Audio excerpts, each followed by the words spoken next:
making a waste-free future happen together. Your partner for change. CalRecycle is advancing world-leading reforms to cut waste and build circular use systems for all materials.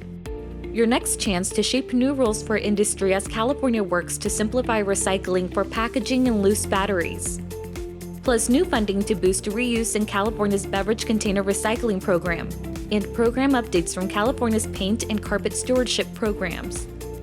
Join California's climate fight and shift to a circular use economy. CalRecycle's monthly public meeting starts now. Thanks for joining us for CalRecycle's July 2024 monthly public meeting, where we share important progress and updates as we work together to build a circular system that cuts waste and reuses all materials and products. We apologize, we're having some technical difficulties, so I think the videos will be very quiet, so we'll just have to stay quiet to hear them. And then I also, before we get started, wanted to make sure that everyone identifies the 2 exits closest to them. Just for your safety, if you hear a fire alarm, please take your valuables and use the exit signs. Now, here's some information about our Spanish language interpretation. Language shouldn't be a barrier when it comes to protecting our air, water, and land. CalRecycle is simulcasting this meeting in both English and Spanish. Click the public meeting banner at the top of calrecycle.ca.gov for a link to our webcast in English and Spanish. If you're attending this meeting in person in Fire and Share Auditorium, we have Spanish interpretation devices available. Let our team on the left-hand side of the dais know if you need one. El idioma no debe de ser una barrera cuando se trata de proteger nuestro aire, nuestra agua y tierra. CalRecycle está transmitiendo simultáneamente esta junta pública en español e inglés. Puede encontrar el enlace en línea en español e inglés en la parte superior de nuestra página web calrecycle.ca. Tenemos dispositivos de traducción al español disponibles. Solo informe a nuestro equipo al lado izquierdo del mostrador de presentación si necesita uno. And now to get started, our Chief Deputy Director, Mindy McIntyre, joins us with a little bit about today's agenda. Good morning, everyone. Thank you for joining us online and so many people in the room. It's lovely to see. Today we have a full agenda with lots of updates on our grant programs, our EPR programs, as well as a presentation on our zero waste baseline report. So very much looking forward to sharing those updates and hearing from you guys. Back to you, Maria. Thanks, Mindy. And now Deputy Director of the Office of Policy and Developmental Analysis, Clara Vizex, is here with the Zero Waste Plan updates. Good morning, everyone. CalRecycle is very excited to share that we have progress on the Zero Waste Plan with the publication of the Zero Waste Baseline Report on our website. The report includes an evaluation of existing programs and preliminary recommendations as well. Looking forward, we encourage you to look out for an email survey that we go out to our Zero Waste Plan listserv and a reminder for a public engagement event happening next month. Tentatively scheduled on August 14th, where interested parties can provide feedback on the Zero Waste Plan. The goal is to send the Zero Waste Plan to the legislature by January 2026. Back to you, Maria. Thank you, Clara. California is advancing reforms to waste less and reuse or recycle the rest. But first, check out this quick video on how California is moving from a disposable system to a circular economy.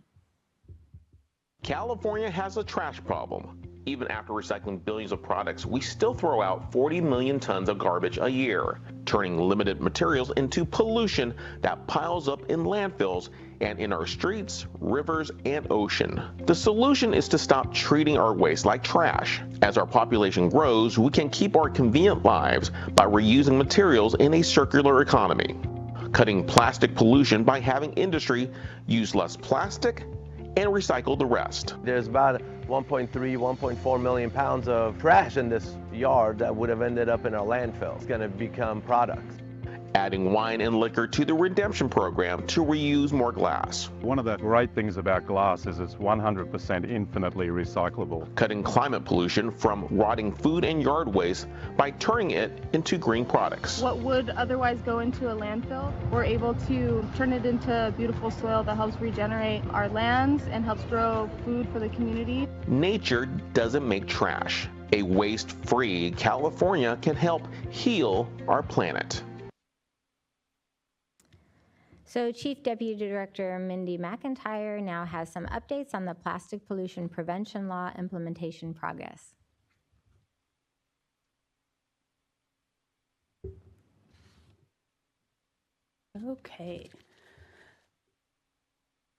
Okay, so the covered material category list updates have been published, and a reminder, covered material category recyclability and compostability updates will be published the start of 2025.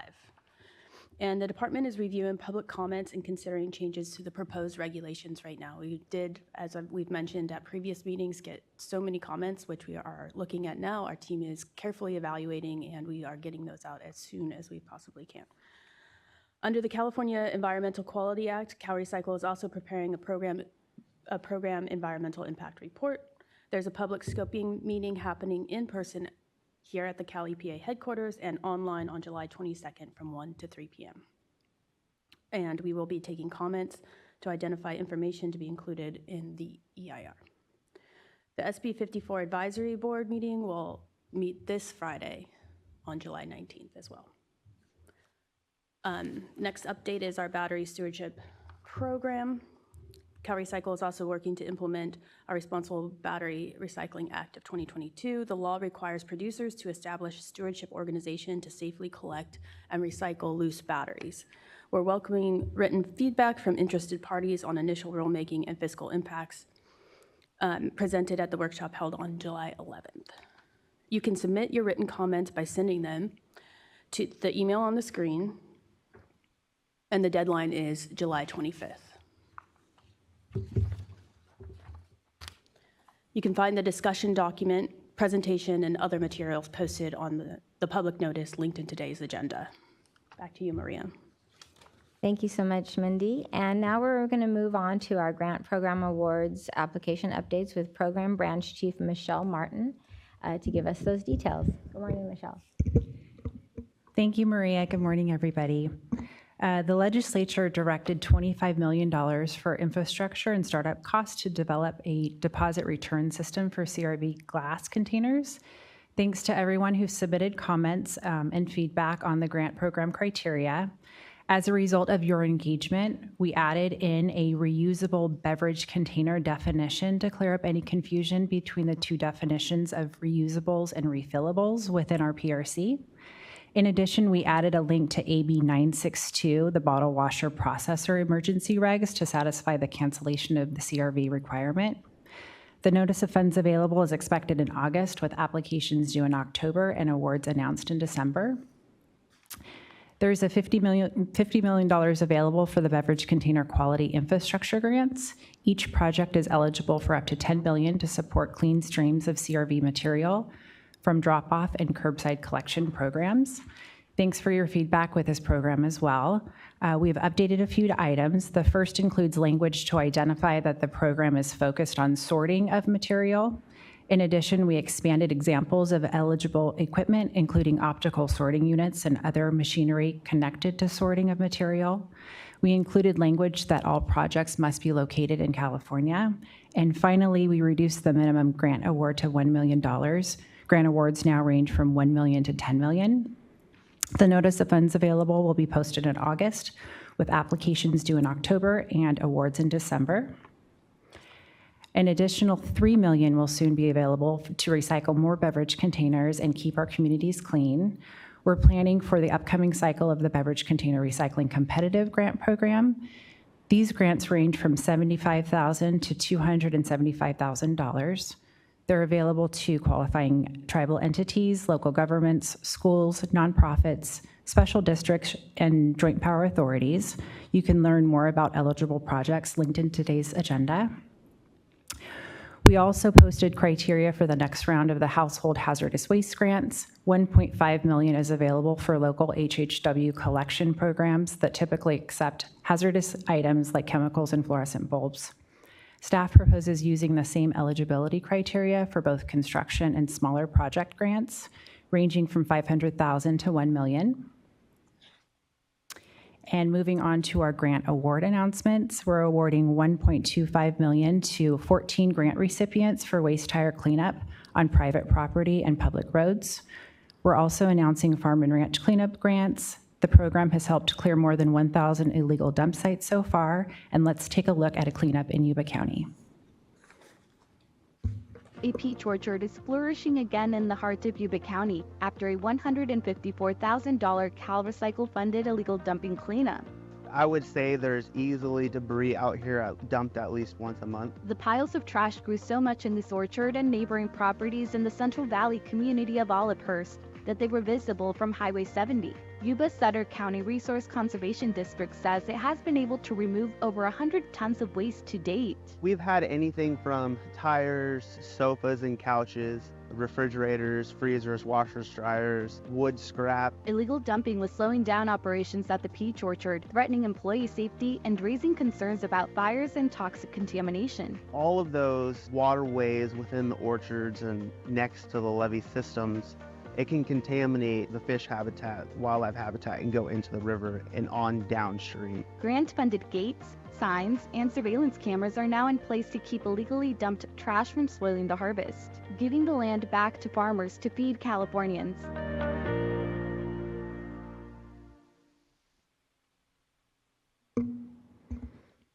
We're awarding $730,000 in grants to clear illegally dumped trash from sites in Shasta, Stanislaus, Sutter, Trinity, Yolo, and Yuba counties. You can read more about each project in today's agenda. And finally, we're awarding $1.4 million to have approved 59 local enforcement agencies for their solid waste facilities permit and inspection programs. 2 of these applicants provide services in the California-Mexico border region. Thank you, and back to you, Maria. Thanks, Michelle. So you can offer your comments or questions on any of today's agenda items. Here's how. California wants your input on recycling and trash pollution issues. Join CalRecycle's decision-making process by making a live public comment on any of today's monthly public meeting agenda items in person or by phone. Microphones are available for those of you in the room with in-person comments. If you're joining remotely, you can call in with your comment. Just click the public meeting banner at the top of our website, then click the public comments button for step-by-step caller instructions. We will address live public comments at the end of the meeting. And now the Materials Management and Local Assistance Deputy Director, Kara Morgan, joins us to share some extended producer responsibility updates. Good morning, Kara. Good morning, Maria. Good morning, everybody. Nice to see you all, including those in virtual land. Starting off with California's paint stewardship program, 99.1% of consumers, that's a huge number, now have access to nearly 870 used paint drop-off sites within 15 miles of their home. That's the highest convenience rate in the paint stewardship program's history. Here's a quick reminder of how the program works. Every year, Californians buy enough paint to cover 35 million rooms with 2 coats. That's 70 million gallons of paint. In California, it's free and easy to turn in leftover paint in a safe, environmentally friendly way. It's all thanks to a 2010 state law that made the paint industry responsible for managing excess paint. Now, 99% of Californians have a free drop-off site near them. Within 15 miles of my house, there are 18 paint care drop-off locations. It wasn't always this easy. Paint's illegal to dispose in your household trash or down the drain. Because it's made out of hazardous or dangerous chemicals that can pollute our local waterways. Older paint can even contain metals like lead, which are especially harmful for human health. Not too long ago, Californians had few options to manage excess paint, forcing many to stockpile paint at home or rely on local taxpayer-funded collection programs. Paint was the largest material by volume that local government household hazardous waste facilities used to receive, and it would cost them millions of dollars each year. But even then, local governments could only collect a certain volume, much less than what was actually out there. So California found a better way. To ease the burden on consumers and local budgets and ensure leftover paint is properly managed, then Northern California Assemblymember Jared Huffman authored AB 1343. The law made California the second state in the nation to enact an industry-run statewide program to handle used paint. Manufacturers that sell paint in California chose the nonprofit Paint Care to design and operate a stewardship program, which CalRecycle oversees. Consumers can find locations of paint drop-off sites by going to paintcare.org. Funded by a small consumer fee on the purchase of new paint, the organization and its partners promote reuse. When you're done with your paint, someone else can use it. California Innovation shows the world how to make it easier for the public to help protect the environment.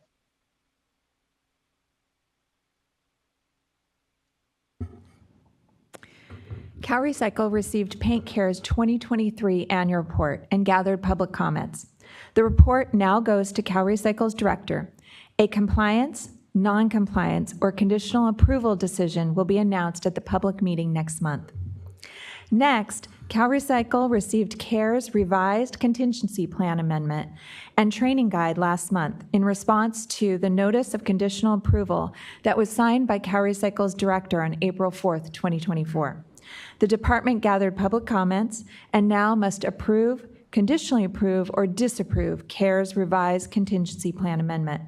The department's decision will be announced at next month's monthly meeting.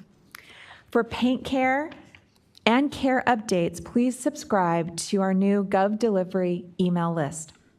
So let's move on to the countywide or regional waste management plan 5-year review reports. We had 2 reports come in. Mendocino and Sierra counties each submitted their reports, and no revisions are needed at this time, and these items have been approved. Back to you, Maria. Thank you, Kara. So now we're going to move to the solid waste and tire facilities permits and emergency waivers portion. And here's a quick overview of California facility standards, and then we'll have the statewide facility permit update on video from Environmental Program Manager Paulina Lawrence. Protecting the health of Californians and their land, food, water, and air is a big job. Local, state, and federal agencies play different roles to enforce public health and environmental safety standards. In California, solid waste local enforcement agencies process applications, issue, and enforce permits for solid waste facilities.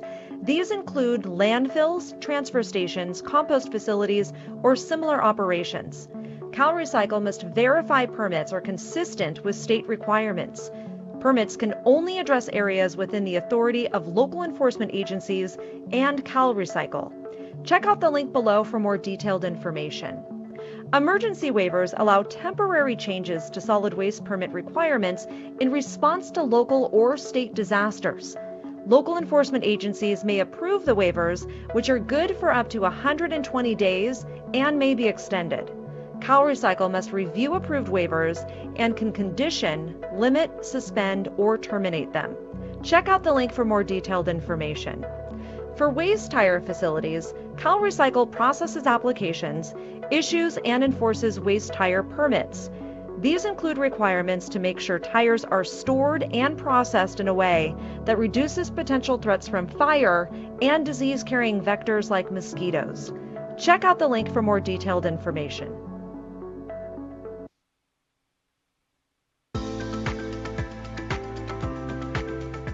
For Alameda County, the department concurred on June 24, 2024, a compostable materials handling facility revised solid waste facilities permit for Altamont Landfill and Resource Recovery Facility. Action was needed June 25, 2024. For Riverside County, the department concurred on June 27, 2024, a modified solid waste facilities permit for Oasis Sanitary Landfill.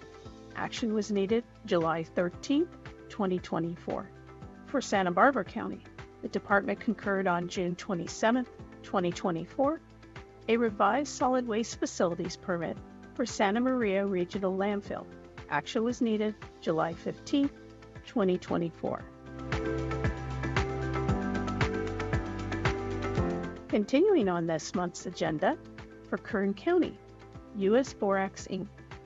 This is a modified solid waste facilities permit. Action is needed December 31st, 2024. For San Bernardino County, CEMEX Black Mountain Quarry Plant, EMSW Conversion Facility. This is a new solid waste facilities permit. Action is needed September 11th, 2024. For Sacramento County, Rubicon Logistics Inc. This is a new minor waste tire facility permit. Action is needed December 7th, 2024. For San Bernardino County, Victor Valley Materials Recovery Facility and Transfer Station. This is a revised solid waste facilities permit. Action is needed July 30th, 2024. For Ventura County, Del Norte Regional Recycling and Transfer Station. This is a modified solid waste facilities permit. Action is needed August 23rd, 2024. New to this month's agenda, for Shasta County, Anderson Landfill Inc. This is a revised solid waste facilities permit. Action is needed September 1st, 2024. Preliminary review of the permit package indicates the following proposed changes. Addition of a compostable materials handling activity. The total permitted daily tonnage will remain at 1,850 tons per day, but a subset of 500 tons per day will be designated for the composting activity. Updates to the JTD, and to include a report of composting site information and an odor impact minimization plan for the new composting activity.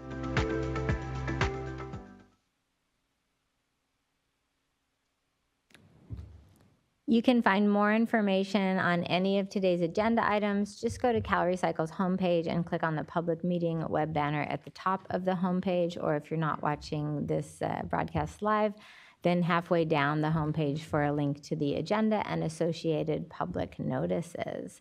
So now it's time for public comments. First, we want to take any comments that are here from anyone here in the room. You can come up to the mic. Go ahead.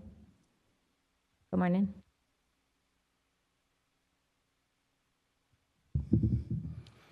If you're not for zero waste, how much waste are you for? That's a big question. Right now, we're for 59% waste because in 2022, the recycling rate was 41%. That's an age-old question. I'm Evan Edgar from Edgar Associates, and I went to the first zero waste conference in 1998 in Monterey. CRA put it on. CRA will have another thing coming up in Anaheim, and they've been the people of zero waste, and it hasn't really been defined. There's been a lot of ideas. Is it 90% recycling? Is it, there's a lot of different definitions out there. My favorite definition was that when we were in Monterey in 1998 was the mayor of Oakland was Jerry Brown at the time, and we were Monterey Bay Aquarium. He kind of summed up zero waste in 98, and I haven't seen it in real print yet what CalRecycle means by zero waste, so we have to define it. But the best definition from the mayor's conference, I think Jerry Brown's responsible for it. So in a letter I submitted this, yesterday, will be added to the file, is a lot of whereases, but zero waste is about circular economy, resource conservation, greenhouse gas reductions. It's everything. It's a whole systems approach. It's not just one thing, it's many things. But let's define zero waste at the workshop on August 14th. Like, what do you guys think it means? Because it's not in a contract with Accenture. It's not in a zero waste plan, that the baseline zero waste plan. So there's a lot of work to do on just what are we striving for. But I have some ideas. I looked at the baseline report, and what you have on record is just about tonnages. It's a tonnage plan. But we know that zero waste is more than tonnages. It's about greenhouse gases, resource conservation, a lot more. There's so much things to add to baseline. So I'm suggesting we'll do this on August 14th again. I have said this over the last 6 months to the last year that we need to have more public input. Right now, your baseline report has zero input on zero waste. And you have a lot of people hungry out there who want to participate, especially CRA in Anaheim. You're going to have workshops on it. It's a great forum to attend. But 3 other things need to be added to baseline than just tonnages. Number 1, it should be the net zero greenhouse gas analysis. Zero waste is about greenhouse gas reductions and life cycle analysis. So within your contract with Accenture, you do mention life cycle assessment. When you run the life cycle assessment on the recycled tonnages diverted in 2018, it's a lot of greenhouse gas reductions, avoided indirect emissions, about 43.98 million metric tons. Now, I submitted a report to CalRecycle back in 2021 about 2018 data that showed that net zero, the waste sector, as defined by CARB in the 2013 scoping plan, we're net zero at 3.7 times. And that's in 2018 data. So from scope 1 and scope 2 emissions, from what we have direct emissions, we're offsetting it with scope 3, avoid indirect emissions. That's information that's available. That's baseline data. That should be part of your baseline report. Because after all, zero waste is not just another recycling concept. It's holistic with life cycle and greenhouse gas reduction. So let's add greenhouse gas analysis to your baseline report. And if we do everything till 2030 to meet all the different mandates, the waste sector will be 10 times net zero by 2030. So there's a lot of opportunity here. So let's put net zero greenhouse gas as a baseline data. Number 2 is a fleet analysis. From all the past studies that CalRecycle's done on 1383 as Hilton, Farncoff, and Hobson, and everything you guys done, collection of waste is about 75% of the cost. And 25% is post-collection, what you got to do with composting, disposal, recycling. So that 75% of the cost on a fleet is pretty big. It's a big lift. And the fleet, as you know, over at CARB, they adopt the Advanced Clean Fleet Rule. So, and CARB did the same game plan CalRecycle is doing on looking at 2045 to zero waste and be carbon neutral by 2045. That's a long way to go, and I'm just trying to get to 2030. You know, we have this ideal that we have a carbon neutral fleet by 2045, but how do we get there? So I provided data. I provided it to CARB at the last meeting, at the CARB board meeting last month, by looking at what is a refuse fleet. We have 16,000 vehicles in a refuse fleet in California. 8,000 is on carbon negative RNG. The other 8,000 are on renewable diesel. And right now, and I have a little chart inside of here that right now we're a carbon negative fleet. The fuel that we use in California for the refuse fleet averages minus 119 grams of CO2 per megajoule. The other half is renewable diesel that averages about 30 grams of CO2 per megajoule. Combined, the whole fleet, we're about minus 250 grams of CO2 per megajoule each and every year. If we continued, at one time, the refuse sector was going to be 100% RNG by 2030. That's what CARB told us to do, was get off diesel. We're off diesel. We're on RNG and renewable diesel. Had we continued on our plans, we could have been 1 million metric tons of CO2 avoided with our carbon negative fleet, but that's not the case. So Advanced Clean Fleet rules tell us to go on battery electric, zero emission vehicles. Well, they're not really zero. They're at least plus 20 because you have to charge the batteries and make the batteries. So what is happening to our fleet is that we're recarbonizing it. What is carbon negative today in a circular economy of SB 1383 waste, taking RNG into the same tank, now we're going to recarbonize with battery electric. So I think that's an important thing to put in a baseline report because once again, zero waste is about the whole system, about collection. And the fleet will be collecting.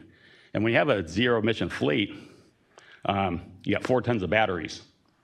And we need 8 tons of haul, so we lose half our payload. We half the duty cycle. And it costs us twice as much. So if you take 75% of your cost, and you need twice as many fleets, and it's twice the cost, the rates will go up. Another baseline thing that we need to put in is a cost analysis. What we found out with 1383 is to have a 3-cart system to comply with 1383, we're seeing about $35 to $40 per household per month. That's a nice number. That's what it takes to implement 1383. That's just for, we see that in the marketplace. And it took about a 20 to 30% rate increase to get there. But that baseline data is important because in order to implement zero waste with a zero emissions fleet, the cost will go up by about 100%. Now, the local government is responsible for franchises and responsible for 1383. And if we just suffered a 20, 30% rate increase, we got it through, but can the public, the jurisdictions, handle 100% rate increase in order to buy these electric vehicles with more routes with half the payload? I don't think we can do it, but that information needs to be modeled. That's real information.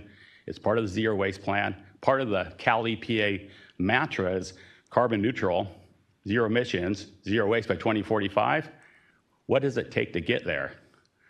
What was missing from your model, and I looked in the Accenture contract, is that you're following the CARB game plan by modeling zero waste in 2035, 2040, and 2045. That makes no sense. When CARB did that, they adopted 2045. They spent a lot of time modeling.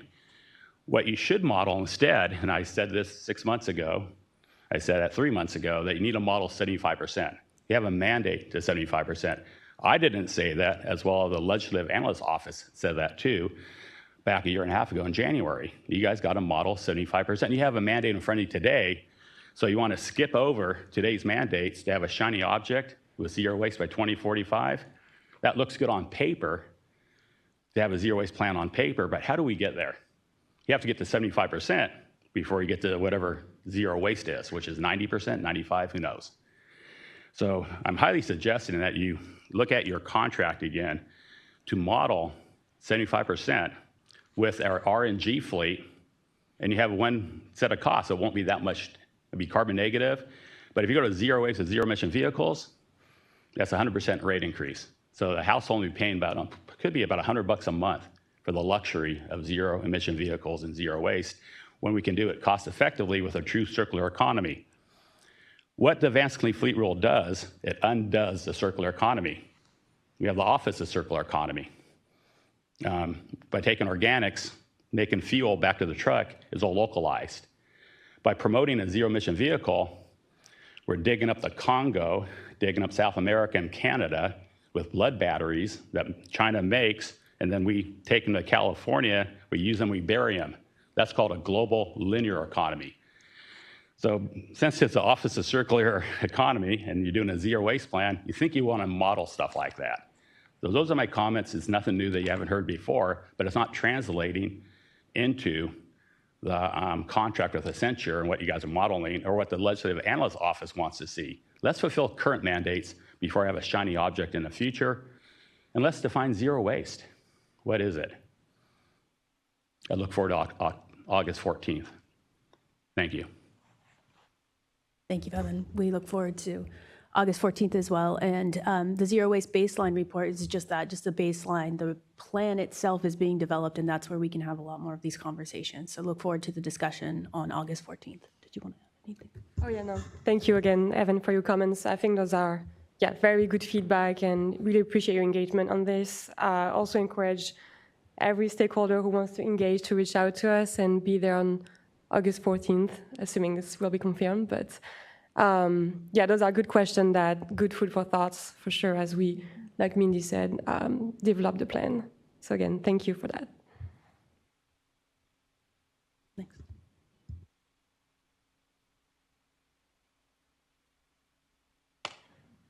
Hi, I'm Shira with Atrium 916, a Creative Innovation Center for Sustainability. I had a few questions, so I'm just going to rapid fire them at you.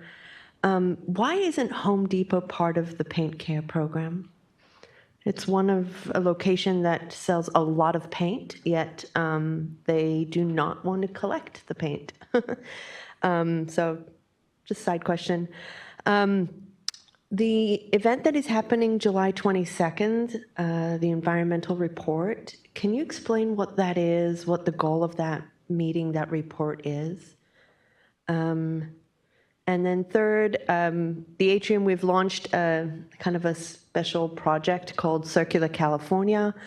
Our goal is to create interoperable reuse infrastructures that can work hopefully statewide. It's a collaborative project. We're kind of like building community. If anybody that is listening or is here in the room is interested in putting their input into it, please go to circularcalifornia.org and fill out the form, and we'll reach out to you and send you an invite. But those are my questions. Home Depot and the environmental report on July 22nd.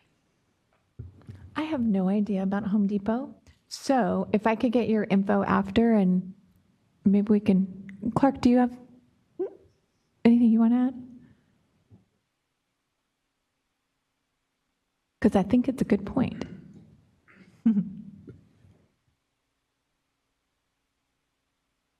Morning, Clark Williams, branch chief here at CalRecycle, overseeing the paint program, among other programs. And retailer participation in the paint care program is voluntary.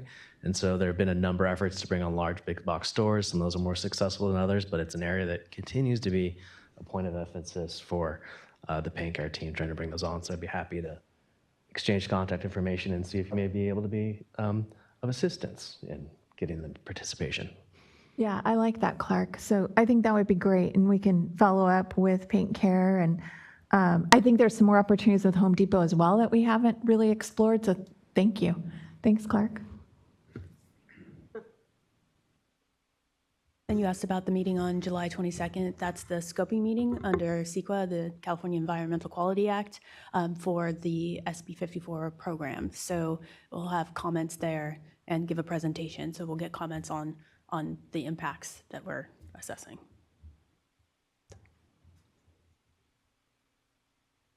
Do we have any more comments in the room? Oh, hey, Maria, one last thing on the, we'd love to get more information on Circular California and what you're doing there with reusables, because I think that would be really helpful. So we'll follow up on that. Okay, anyone else in the room? All right, so now we will go to those calling in. And just a reminder, if you're calling in, your microphones will stay muted until you're called on by the last 4 digits of your phone number.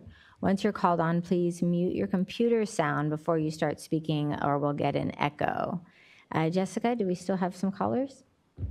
Yes, we do. We have 4 callers waiting on the line, and we'll take them in the order that they were received. Starting with caller with the last 4 digits, 0392. I will now ask you to unmute your mic, state your name, affiliation, and go ahead with your comment.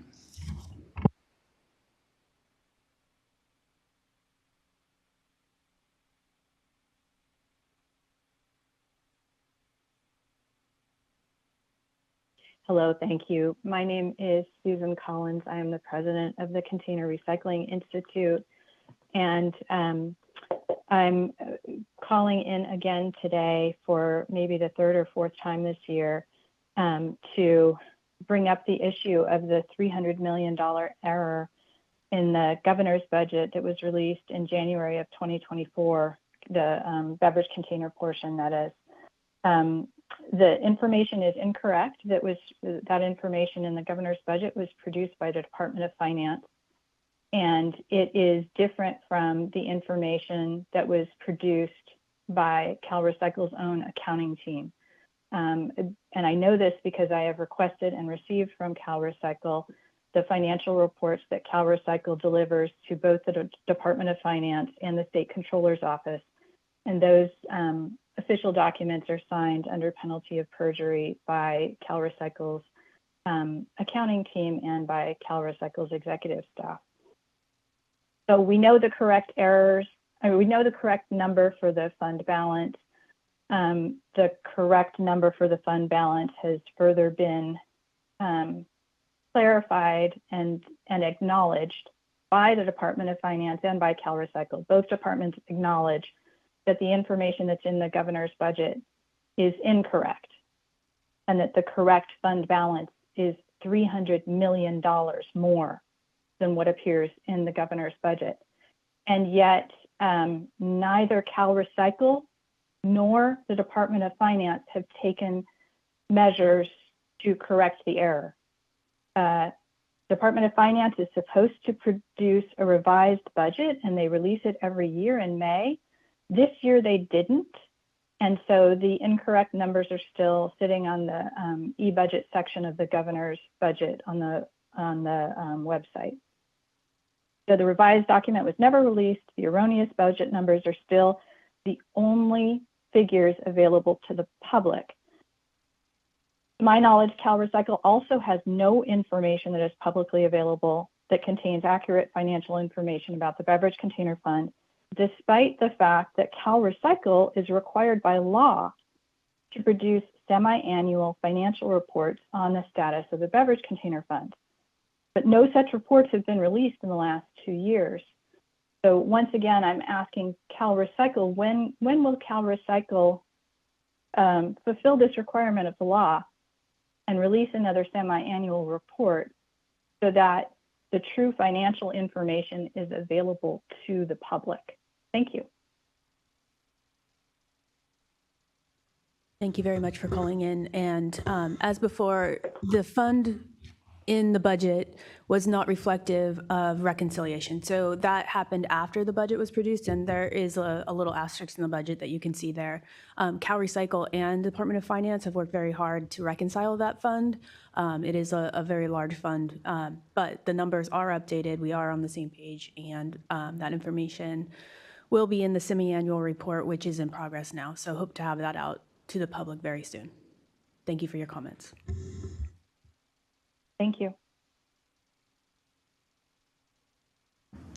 Okay, and moving on to our next caller with the last four digits, 7717. I will now ask you to unmute your mic, state your name, affiliation, and go ahead with your comment.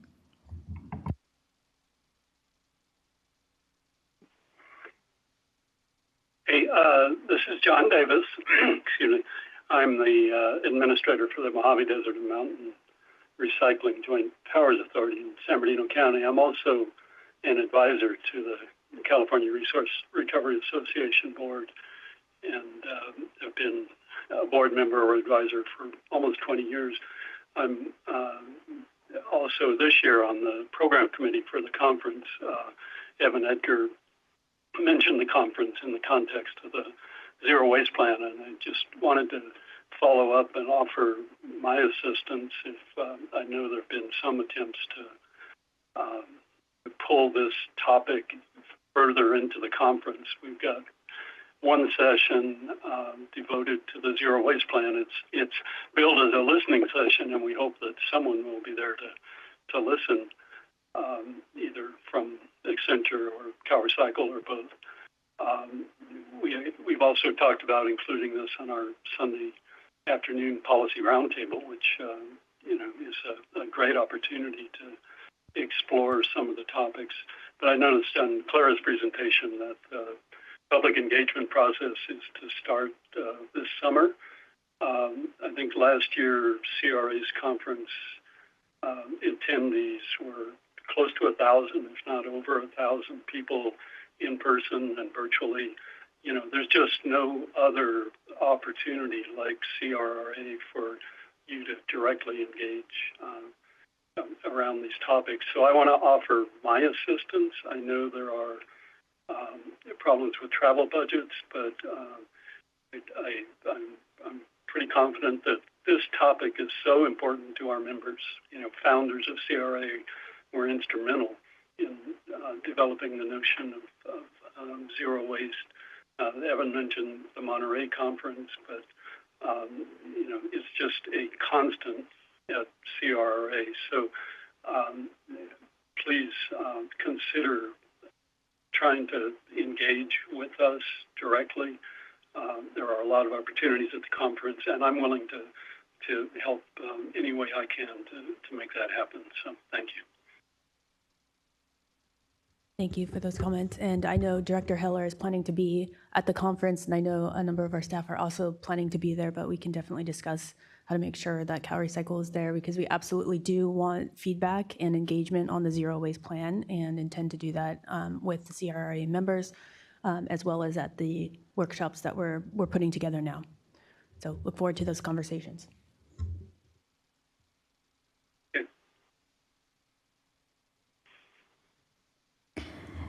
Caller with the last four digits, 3162. You're up next. Please state your name, affiliation, and go ahead with your comment. Good morning. This is Valerie Lake with One Earth Recycling in San Diego.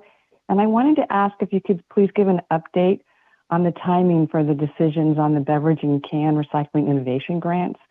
Is it the end of August?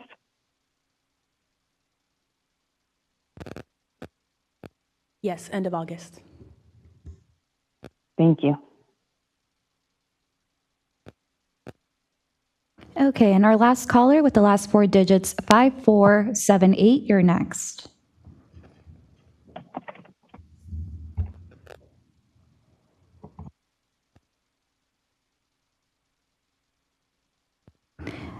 caller with the last four digits, 5478. Can you hear us?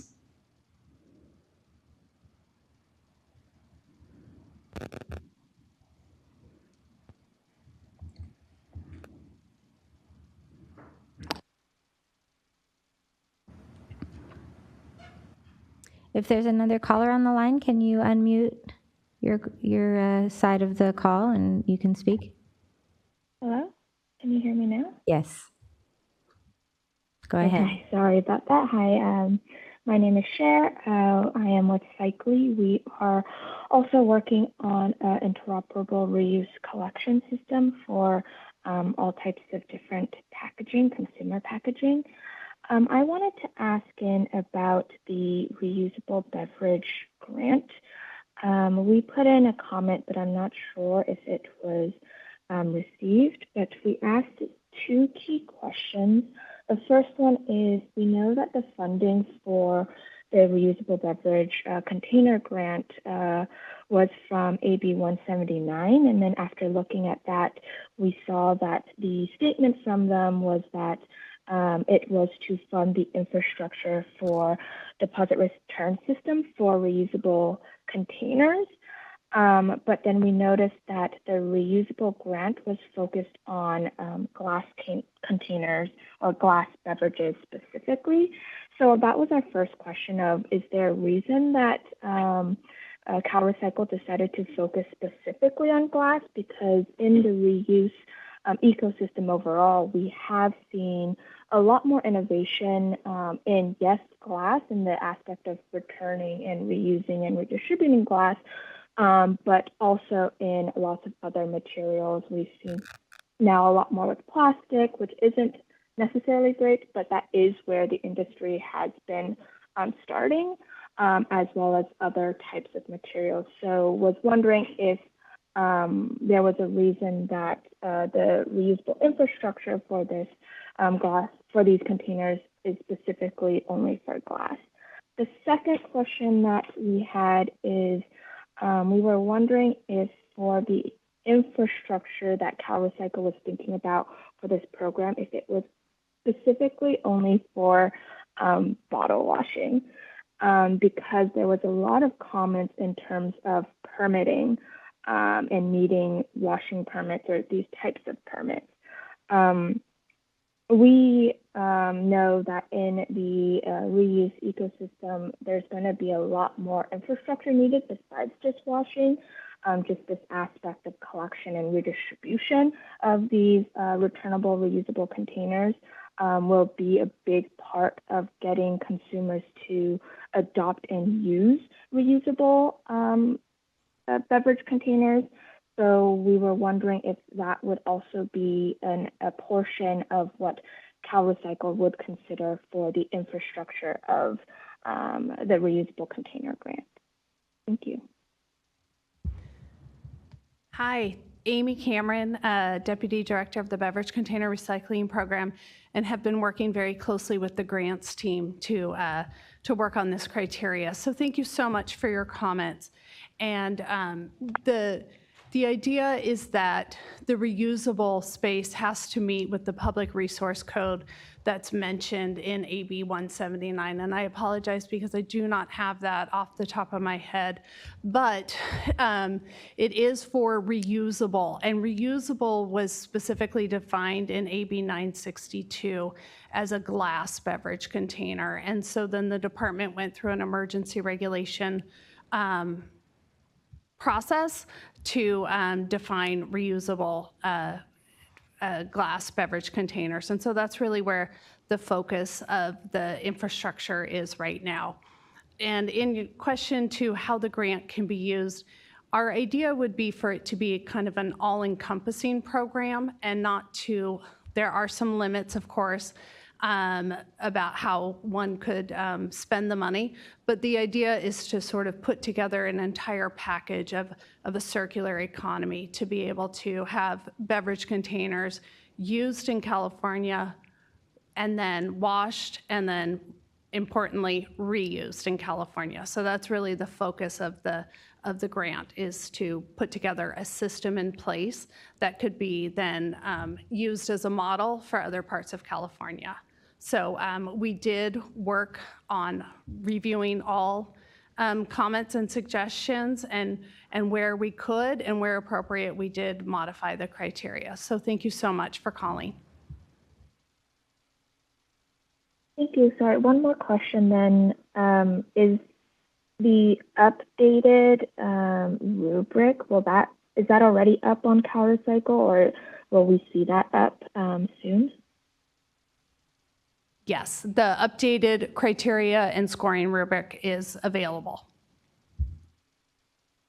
Great, thank you so much. Looks like that's it. So we just want you to know that you can find any more information on any of today's agenda items on the July 2024 recordings that will be up on CalRecycle YouTube channel, and you can find more information linked in our agenda for today. We wanted to thank everyone who participated today, and we will see you next month.